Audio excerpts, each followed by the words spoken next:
Alphabet reported last week, Google, and they reported negative free cash flow for the first time since they've gone public, which is pretty crazy. One of the positive catalysts of these companies is that they just generated so much cash, right? Is they were cash flow machines. It allowed them to buy companies. It allowed them to invest in growth for their next wave of things that are happening going forward.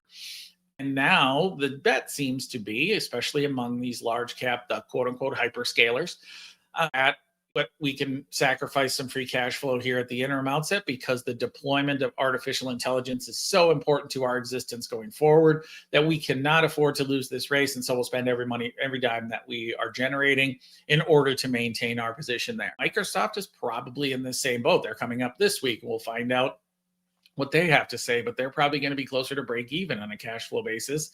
And if they're anything like Alphabet, they're going to guide that spending is actually going up. Did see from Qualcomm, a chipset manufacturer and a chipset owner, if you will, that they're talking about double-digit pricing increases for next year on chips again in 2027. So if the demand for chips is that high and the pricing is that high, I don't know. And deployment continues to be as necessary to spend as it is right now.